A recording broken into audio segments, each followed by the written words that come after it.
So the big question is, why do people commit adultery? Number one, unmet needs. Usually when a spouse's physical or emotional needs are not met by their own spouse, they seek to meet those needs from someone else, leading to adultery. Number two, unchecked desires or unbroken habit. This is a matter of the issue of lust. Physical or sexual desire is a gift from God, but this gift is designed to be managed, not become slaves to. And when someone who has these unchecked desires enters into a covenant relationship, marriage, and the unbroken habit of indulging in their sexual desires eventually surfaces after they're married, they commit adultery. Now let's take a quick look at the different types of adultery. When I say the word adultery, what is it that first comes to mind? We usually think about the physical act of unfaithfulness, don't we? So the first type of adultery is physical adultery. It's when a married man engages in sexual relations with someone other than their own spouse. But adultery is so much more than the physical act. It actually begins in the heart of a person, which leads us to the second type of adultery, emotional adultery. In Matthew chapter 5 verses 27 and 28, Jesus taught on this and said that anyone who even looks at a woman with lust has already committed adultery with her in his heart.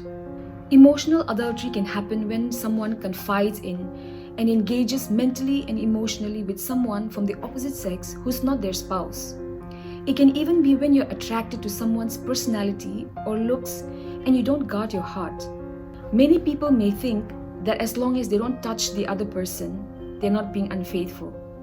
But we need to understand that a covenant relationship is not just physical relationship. It's connecting heart, soul, and body with the person you're committed to. And anything that violates the sanctity of that union is adultery.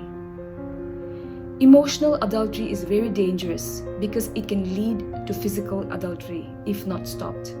This leads us to the third and most important type of adultery, spiritual adultery. Why I say the most important is because if we get this right, both physical and emotional adultery will not be an issue. There's a place in our heart that's meant only for God. God made us that way for a reason.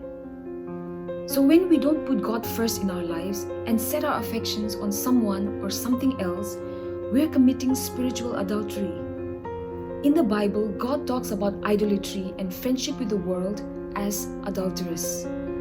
If anyone or anything apart from God is taking that first place in your heart, that's idolatry and therefore adultery. When we begin to understand the purpose of our relationship with God and put Him first, we are able to truly make the most of and enjoy the covenant relationship we get to have, marriage, through which we can build a healthy family and society as a whole.